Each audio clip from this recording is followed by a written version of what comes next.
From Bantry Bay up to Derry's Care, from Galway to Dublin town, not a maid I've seen like the fair Colleen that I met in the county down.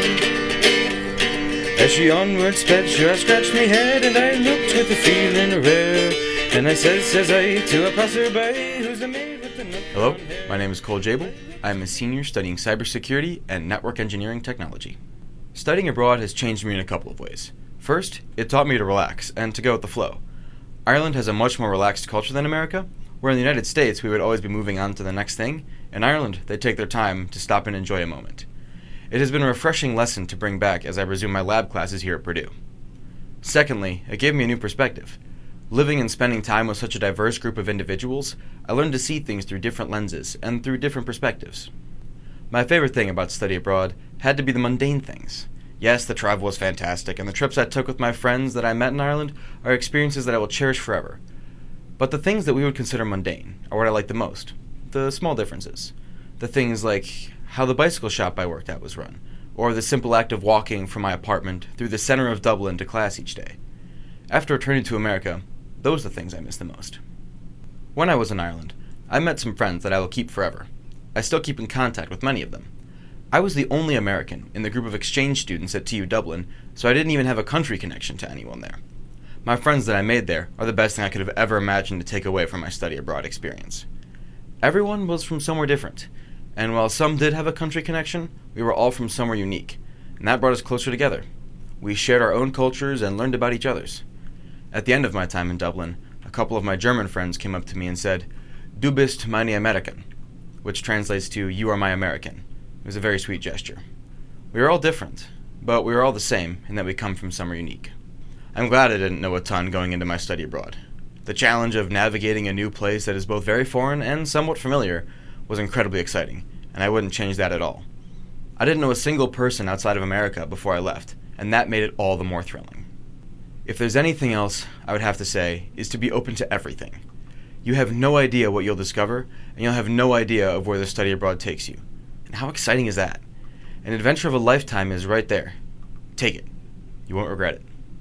So, I happened on this guitar, not by chance, not this exact one, but I happened upon the Hurley Ceol by chance. I had just left work, which I worked at a bicycle shop on a street called Capel Street, right across from a music shop. So I made the joke I earned my money one place and spent it somewhere else, across the street. And I happened in that day, and the guy that made this, guy by the name of Steve Kalina, was who handmade this Hurley Ceol, and the previous one that I played happened to be doing a promo in there. He is filming a music video to kind of help promote his kickstart the business of making Hurley Ceols. And I was like, oh, that's a super cool looking guitar. It's got a really unique sound. It's a little bit tinnier almost, a little bit higher pitched, but the bass is still really strong. I was like, that's a really unique, and it looks freaking cool. It's a beautiful guitar, a beautiful instrument. And so I was like, can I try to play it? And sure enough, actually on Instagram, if you look up Casey Hurley Ceol on Instagram, you could find a video of me playing Goo Goo Dolls on the Hurley Ceol, and Green Day and Goo Goo Dolls on the original Hurley Ceol at Goodwin's Music in Dublin. And I asked him, I said, hey, if you make more of these, would you be willing to ship one to America? Would you be willing to ship one to Chicago? He said, yes. I'm like, cool. Let me know when you would be willing to do that. And about 2 weeks after I got back in mid-May, I got an email from him and said, hey, just so you know, I'm starting to get my shop set up. Are you still interested in getting a Hurley Ceol? And I said, absolutely. I'd absolutely love a Hurley Ceol. It's a very lovely instrument. I guess I'll be playing some Star of the County Down by the Irish Rovers.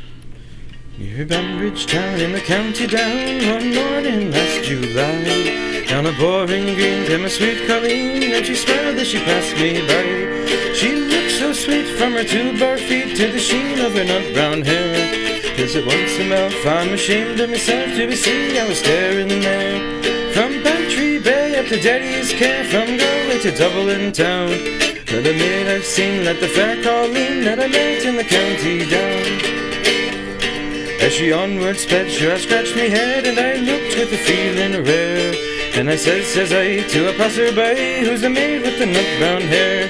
Well, he looked at me and he said to me, that's the gem of Ireland's crown. Young Rosie McCann from the banks of the Bann, she's the star of the county down. From Bantry Bay up to Daddy's Care, from Galway to Dublin town. Not a maid I've seen at the fair Colleen that I met in the county down.